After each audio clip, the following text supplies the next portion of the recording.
curious about how the stress tests are going and how they will be different than the last few rounds of stress tests that we've seen from Europe. As you know, it's this year in 2011 the third wave of stress tests in Europe on more than 90 banks and 90 financial institutions. And I'm really confident that this wave this year will be more robust and more credible. And we have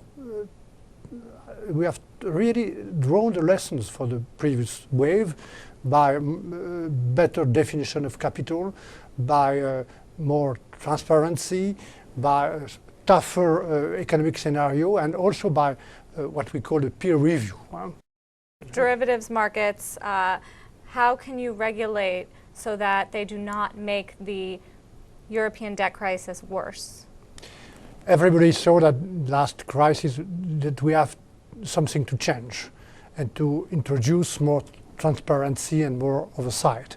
And it's the reason why I've proposed this new regulation on short selling and credit default swaps, and this regulation is on the way to be adopted by the European Parliament and the European Council of Ministers. And our goal is to introduce transparency, oversight, and also the possibility for the regulators to ban trades in case of emergency or urgency. On naked short sales? On naked short selling especially. Tell me more about the rules and the regulations that you're implementing on pay and bonuses, because it's very different than the United States.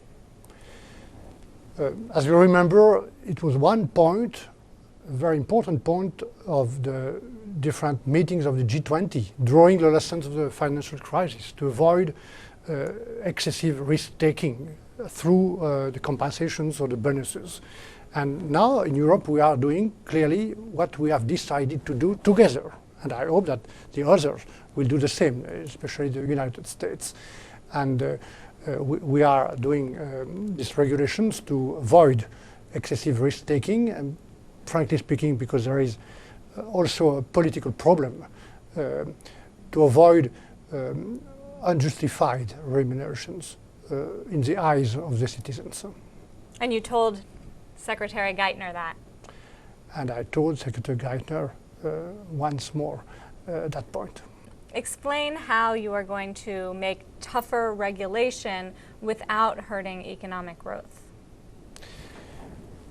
Everybody knows that this very, very serious crisis, and this crisis is not finished at that time, is linked to a lack of governance, a lack of regulations, a lack of also, frankly speaking, morality in the global financial world. And we are once more going to draw the lessons together at the global level, because the crisis was a global crisis. And we are going to build on each side of the Atlantic this smart regulation and clever supervision. But we have to take the time of all the consultations, of impact assessments, analysis, cost benefits studies, and I will take this time to build clever regulations. And it is coming soon. And my goal is to have finished, to have put on the table of in my side, the European Parliament and the Council of Ministers, all these proposals before the end of this summer. Very good, thank you. We have to be careful not to have a short memory. So do you think it's realistic to have a single finance ministry for Europe?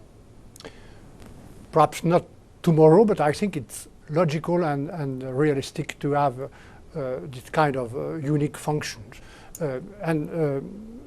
You may observe that we have already pooled together different functions in Europe. For instance, for foreign policy and defense, we have pooled the functions of the political side and the economic action, external economic action, in the same hands of Catherine Ashton today. And I think it will be logical to put in the same hands the financials, fiscal, and economic governance. And perhaps a little bit later, at the top of Europe, for a unique president of the European Union. How long would it take to do a single finance ministry?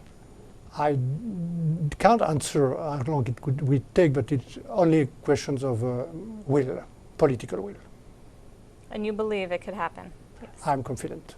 Very. I'm confident because if you look carefully at what happened in Europe for the last 12 months, frankly speaking, Euro and Europe have progressed since then through the crisis and faced the crisis. Okay. Olli Rehn told me that the next stress tests are going to be a turning point for the crisis. I think so, and I'm confident once more that this new wave of stress tests will be more robust and more credible than the latest one. Huh?